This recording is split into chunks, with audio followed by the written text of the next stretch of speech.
Kita sekarang membahas tentang nikel di Sulawesi. Kita awali dengan pertanyaan sederhana. Berapa harga nikel di pasaran internasional dalam bentuk ore atau masih mentahan? Lalu kita tanya kembali, berapa harga nikel yang dibeli oleh smelter di Sulawesi tadi dari petambang di Indonesia? Oke, jangan dijawab dulu ya, sabar ya pertanyaan tersebut. Kita lanjutkan dulu. Kita semua mengetahui bahwa bahan baku diolah jadi bahan setengah jadi lebih untung karena naiknya lebih dari 100%. Apalagi bahannya jadi bahan jadi. Untungnya bisa 500% dibanding jualan bahan baku. Sumber daya alam Indonesia kalau hanya dijual tanah air seperti tercatat dalam Omnibus Law yang tercatat lebih dari 250 kata yang menyatakan tanah dan air, keuntungannya kecil kalau menjual hanya mentahan. Maka kalau itu tambang mineral, untuk mendapatkan nilai lebih, membangun smelter akan membuat produk setengah jadi atau bahan jadi dari mineral nikel tersebut, dan ini lebih menguntungkan secara ekonomi. Untuk itu kita ingatkan masyarakat agar lebih paham dunia penambangan dan dunia smelting proses dari mineral mentah menjadi bahan setengah jadi. Kita ambil contoh tidak nikel dulu ya, sabar ya, tapi sebuah perusahaan yang dikatakan smelter dalam tanda petik di Gresik yang memproses 1 juta metrik ton per tahun koper konsentrat dari Freeport. Kita juga harus ingatkan satu lagi. Freeport itu tambang tembaga, copper mining. Yang bilang Freeport itu tambang emas iku sopo? Mana emasnya? Lah yang diekspor koper konsentrat kok, yang dihasilkan koper tembaga. Jadi Freeport tambang tembaga karena hasil yang didapat dari pajak negara saat ini adalah mengekspor tembaga. Wes, ra usah kakeran takon ya. Wes, kita lanjut. Sekali lagi, Freeport adalah tambang tembaga. Tambang ya bukan manufaktur, bukan pabrik, bukan smelter. Pabrik, smelter bukan ranah penambangan atau pertambangan, tapi ranah industri. Jadi smelter itu adalah industri. Smelter adalah pemrosesan mineral mentah menjadi bahan jadi atau bahan setengah jadi. Kembali ke benda yang dikatakan pabrik di Gresik yang katanya smelter untuk koper konsentratnya Freeport. Diproseslah koper tadi jadi anoda slime dan ini diekspor ke Jepang.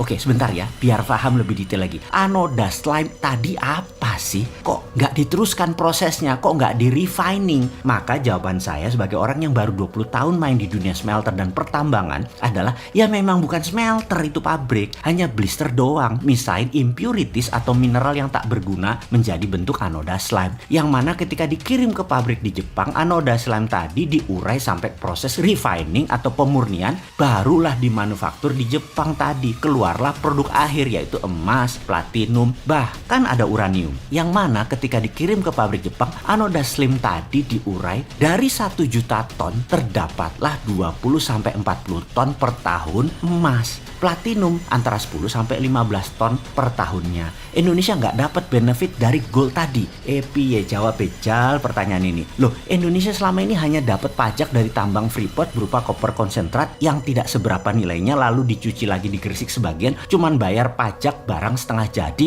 lalu anoda slime tadi diekspor, yang mana setelah di-refine baru dapat mineral murni PGM atau precious group metal. Paham ya? Yes, dan jadi perusahaan-perusahaan tersebut selama ini menikmati ketidakfahaman pejabat sampai beberapa presiden mereka itu menikmati. Enak ya, sampai sekarang enak banget jadi mereka. Oke, silahkan dilanjut menikmati semua kelemahan ini, karena kalau nanti sahabat muda dapat mandat di tahun 2024 pasti di stop semua kenikmatan korporasi dan pejabat atau mantan pejabat pengejar rente yang dapatkan benefit kelewat banyak kemarin, karena pejabat nanti gak ada pemburu rente seperti pejabat sebelumnya. Kita kembali ke nikel sekarang. Keluarlah peraturan tidak boleh ekspor biji atau mentahan nikel. Mulia ya peraturan tersebut. Pembela tanah air sekali ya peraturan tersebut. Oh ya, mulia, cinta tanah air. Iyalah. Dan yang bilang iya atau yang manut pasti nggak ngerti ngelola negara plus nggak ngerti ngelola nikel. Tujuan tidak boleh ekspor karena bahan mentah tadi harus naik nilainya menjadi bahan setengah jadi atau bahan jadi. Karena itu smelter Tiongkok hadir untuk nilai tambah tadi. Mulia sekali kan cita-cita itu semua. Oke, kita kembali ke pertanyaan awal. Harga ekspor atau harga pasaran hard commodity nikel berapa di pasaran internasional saat ini? Dan tolong bandingkan dengan harga beli perusahaan smelter Tiongkok itu dari para penambang. Lah,